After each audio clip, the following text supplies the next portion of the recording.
Faz parte do nosso mundo às segundas-feiras aqui no Novo Dia, falar de esporte. Bora?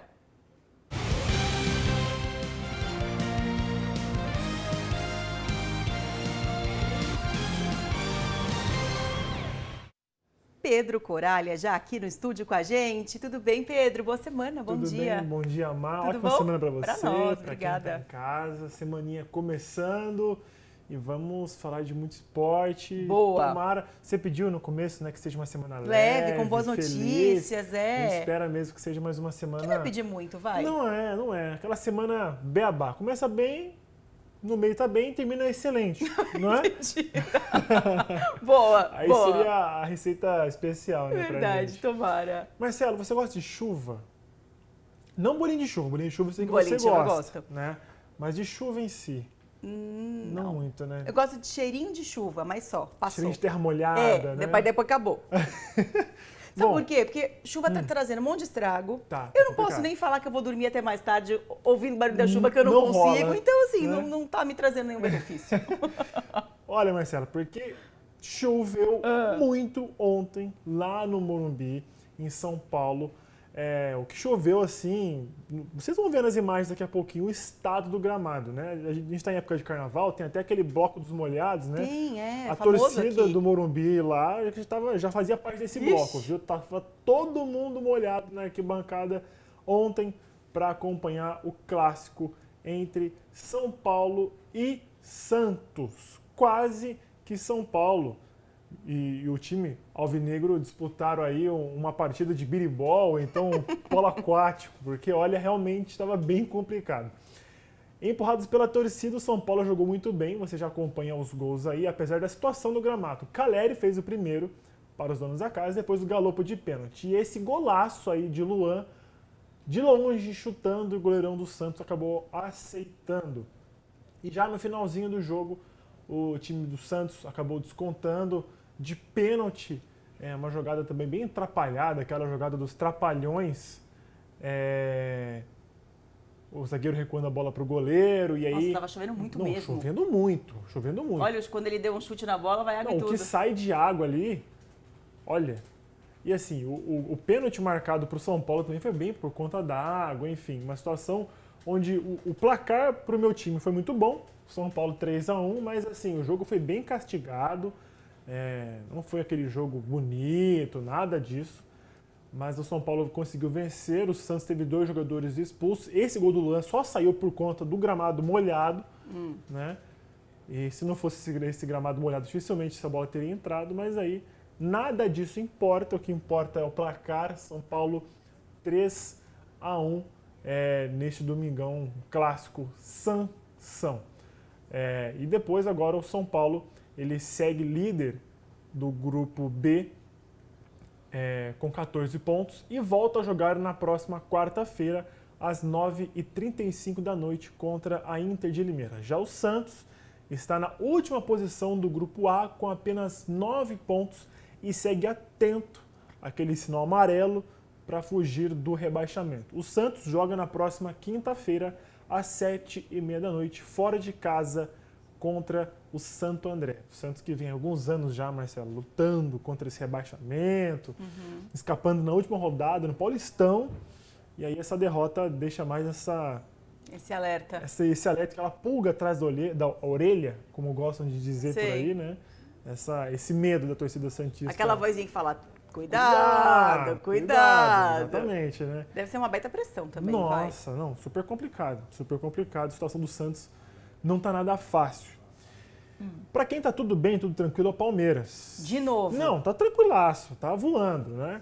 Na manhã deste domingo, em Diadema, o Palmeiras jogou com um time misto, bem mescladão mesmo, e venceu o Água Santa fora de casa. Rony foi o artilheiro do dia, que deu a 6ª vitória para o Verdão no Campeonato Paulista. São 6 vitórias e 2 empates, ou seja, ainda não sabe o que é perder. O Palestra segue como líder geral do Paulistão com 20 pontos conquistados e volta a jogar na próxima quinta-feira às 9h30 da noite, aí sim, parada dura contra o Corinthians, né? Quem você acha que derby. leva? Acho que tudo leva a crer que é o Palmeiras. que seja o Palmeiras, né? Assim, pela questão, o João tá até comentar, falar sobre quem vence clássico assim, o torcedor não gosta muito, não. Mas a gente gosta de palpitar. A gente gosta de palpitar. Ainda mais quando é o clássico do time dos outros, pra mim, não, vamos palpitar. Né? Assim, tudo leva a crer que o Palmeiras esteja em uma fase melhor, tem um time melhor, tal. Tá. Mas assim, é um clássico, né? É. O Corinthians e Palmeiras sempre fala que é uma coisa, não tem às vezes muito a ver com a outra. O Palmeiras está indo bem, o Corinthians nem tanto, mas quando jogam contra o outro, não tem Dá o sangue mesmo, né? Realmente o sangue. Não tem aquilo lá, um time vem mal, o time está voando. Quando é clássico, zera tudo, né? Vamos aguardar as cenas dos próximos capítulos, na próxima quinta-feira. E por falar em Corinthians, o único destaque para o Timão e o jogo contra a Portuguesa é que duelaram neste domingo e a partida aconteceu no estádio Mané Garrincha, em Brasília. O Campeonato Paulista teve um jogo que aconteceu em Brasília, justamente uma ação comercial, decidiram levar o jogo para lá, mudaram um pouquinho, né? Privilegiar a torcida do Corinthians que tem lá em Brasília, né? Falam que tem muito torcedor do Flamengo lá, mas também tem torcida corintiana lá na capital federal. E aí, 0-0 para um jogo que foi assim bem fraco, bem ruim entre as duas equipes. Corinthians e Portuguesa fizeram um jogo assim bem devagar. Né? Que pena. O gramado e a Portuguesa não se deu tão bem. Conseguiu empatar com o Corinthians. Assim, a Portuguesa também não vem bem, está na zona de rebaixamento hoje do Paulistão, então esse empate contra o Corinthians é um pontinho conquistado ali importante. Se fosse na casa do Corinthians mesmo, na Neoquímica Arena, dificilmente conseguiria esse empate pela situação que foi. Agora talvez, né, jogando fora de casa, um campo neutro para os dois times, esse empate favoreceu a Portuguesa, que agora conseguiu somar mais um pontinho e respirar no campeonato. O Timão, como a gente bem disse, se prepara para enfrentar o Palmeiras no meio de semana. Já a Lusa segue na luta contra o rebaixamento e recebe a Ferroviária de Araraquara na próxima quarta-feira no Canindé.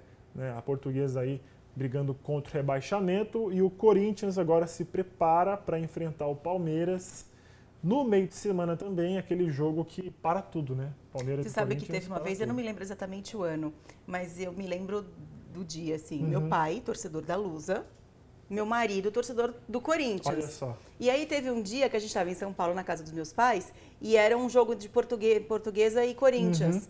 E era aquela coisa assim, tipo, claro que o Corinthians ia ganhar. Claro, né? Porque a Portuguesa não estava bem, enfim. Se foi aquele jogo que a Portuguesa ganhou, eu não me lembro se era 4 ou 5, 3, eu me empolguei, foi tudo isso? 2015? Nossa enciclopédia. Você viu? Esportiva, João Grumo disse que foi 3-0. Eu já me empolguei e falei 5. Mas assim, eu lembro que a gente estava na sala, eu e minha mãe, meu pai e o Henrique assistindo ao jogo na sala de TV. Depois disse assim, gol! Meu pai gritando de, opa, peraí, vambora.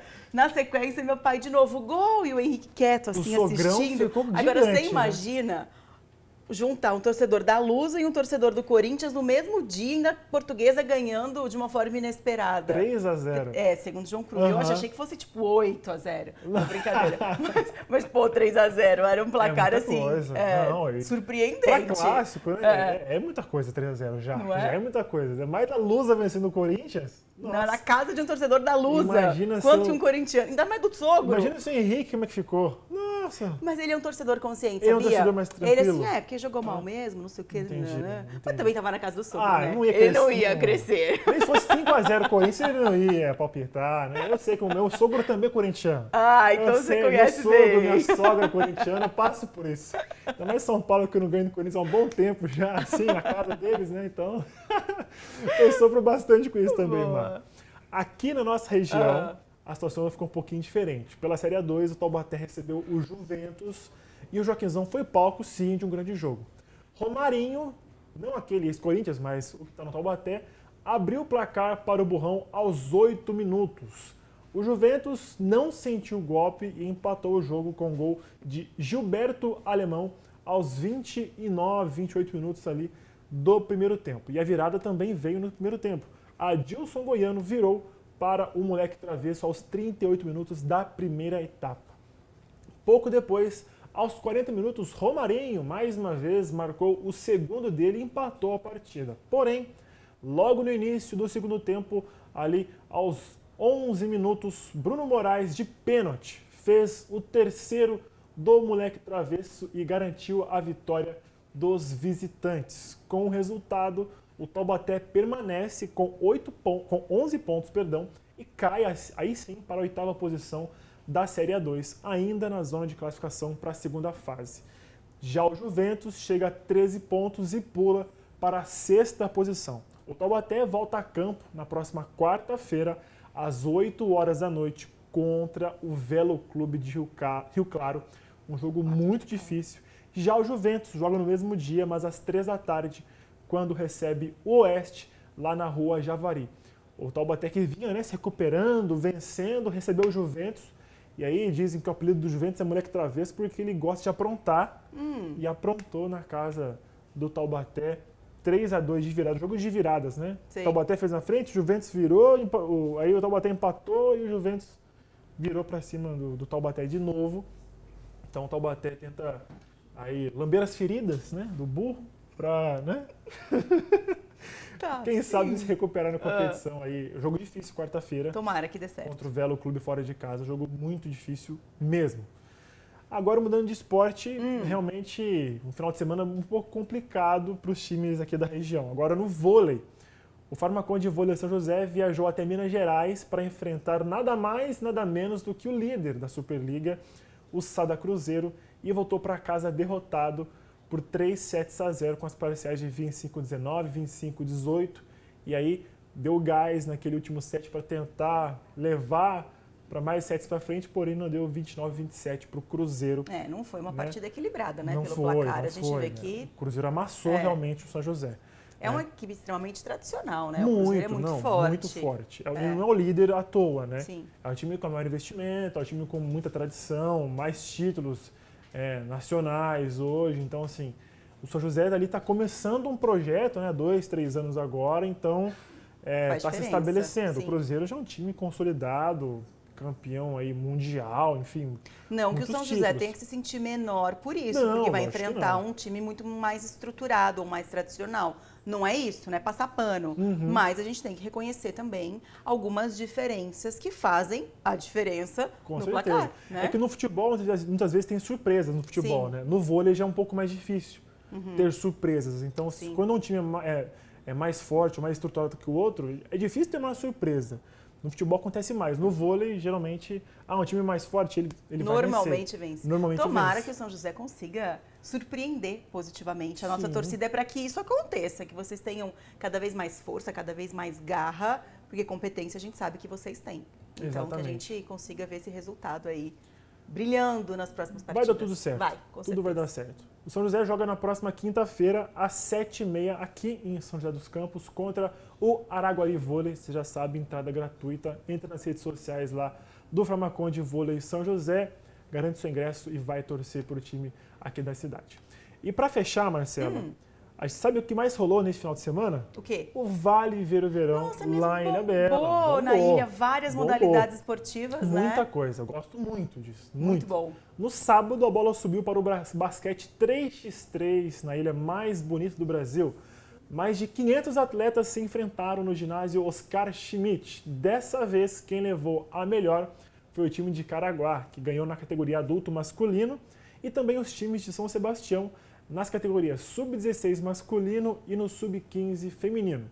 Já no domingo aconteceu a Ecoman Run, uma prova de corrida com obstáculos. Uma estrutura especial foi montada ali na praia do Perequê, um trajeto super complicado, de 6 km com cerca de 15 obstáculos.